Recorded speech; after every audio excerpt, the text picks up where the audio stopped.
Shoutout sa best friend namin na matay. Shoutout. Ang Papa Malod. Gising Lord.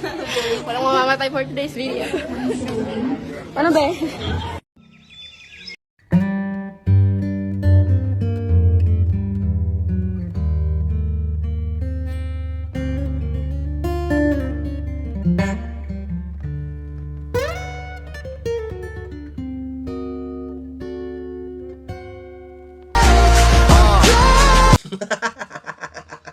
Kayo na.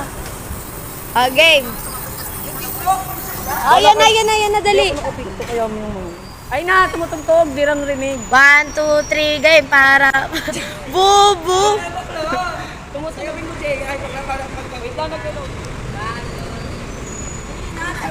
Ay na. Lugog. Ay, good.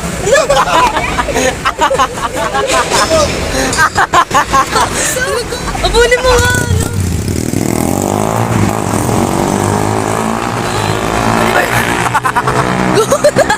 Nandito naman ako guys, may reklamo na naman ako. So ang ganda ng banyong ito, ang linis-linis, bilib ako sa kondo na ito, gustong-gusto ko siya. Pero isa lang talagang mareklamo ko at ilang bisis ko na talagang na-experience ito ha. Bakit ganyan kayo? Ang saya-saya ko na mayroong bidet. Kasi ito talaga yung gusto ko. Pag may bidet, malinis. Kasi pag nag-uli ka, makakauli ka lang. Kapag nagtae, nag-ihi ka, mahuhugasan mo ng sabon, makakabidet ka. Ang saya. Pero ano yung gad-gad? Bakit? Pag nagpalagay kayo ng tingnan nyo ito. Grabe naman kayo makalagay ng pressure dito sa bidet. Tingnan mo, nagpa-flash na yung basin dahil sa kalakas. Tingnan mo, yan. Oh. Okay, ito. Yung pressure na ito, panglinis ito ng sasakyan. Giatay ito. Bakit ang lakas-lakas nito? Ito yung ginagamit mo. Ganyan, ganyan. Tingnan mo, tingnan mo. Narinig mo anong kalakas?